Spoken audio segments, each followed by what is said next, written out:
Hi, I'm Dr. Sebastian Gonzalez. This video today is going to be on hip issues. Not talking about back here, we're talking about in the front. There's three muscles in particular which can create this type of condition as well as joint issues themselves. So it's important to properly differential diagnosis, and this video is intended mainly as an informational tool. We're not going to go over stretches and rehab for the area, but just figuring out and palpating and figuring out which is the main problem. This happens on not only weekend warriors but also professional athletes too. Personally, I've had it myself, and I can tell you, at least from my experience, that it didn't even really hurt. It just feels like a nuisance. It feels like just an area of tightness. It just doesn't go away, and sometimes you feel it at night. You don't even want to go to sleep just because you're thinking about it so much, because it just feels like so much tension.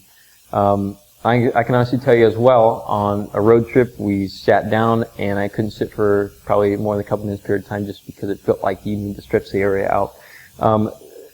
In regards to the muscle itself, what we're talking about this time is the rectus femoris origin point, which is right up in this region. We'll take a close-up on it to be able to figure out what muscles are around it too.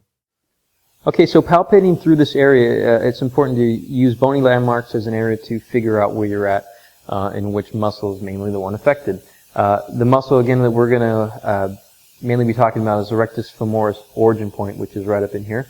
You can see that there's going to be a bony spot that you'll see them falling off into the abdominal cavity here. There's going to be a bony spot. This is called the ASIS, so the anterior superior iliac spine.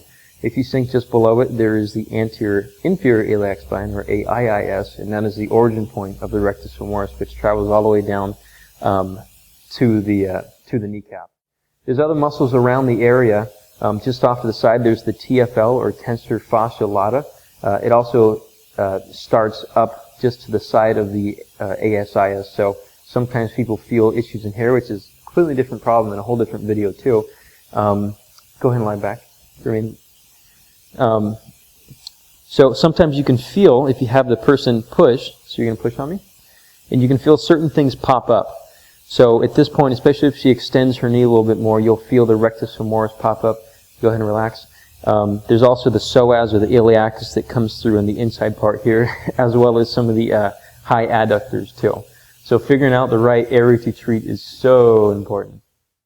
So once you find the correct spot, if it's the musculotendinous junction, which a lot of times it is, there's the muscle comes up and it becomes a tendon. And right between, sometimes you'll ask and say, is that it? They'll say, yeah, that's it. So I tend to think that active release, or ART, or some type of pin and stretch technique is really great to relieve some of the scarring that happens in the area. How this happens, honestly, it's a lot of times there is almost no way that you feel it starting. You might feel it after a long run. It might progressively pop up after, a plane flight, something like that. But technically, I think it'd be classified as an overuse or repetitive stress injury. Essentially, scar tissue builds up in there and it becomes more fibrous and less stretchy, and then eventually just carries on. And it rips and tears and rips and tears, and then it just gets worse from there. And eventually you feel it become more severe. But like I said, what I like to do is something called active release. You basically find the area, so you sink to a certain depth, and then you're going to actively move the muscle past your contact point, which we're not doing really effectively right now, but this is a video, so it does not matter.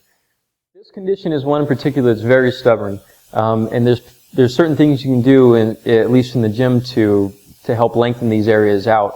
I in particular don't think that stretching is that great for it. It will help to some degree, but it never seems like it stays long enough. Eccentric work in the area, as well as doing stuff like sliders or challenging the hip range of motion, is probably the most important things you can do.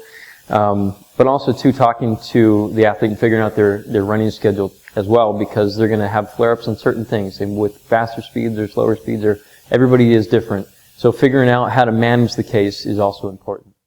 Thanks for watching. If you guys have more questions, feel free to go to my website or check out the ebook that you can access on the website as well.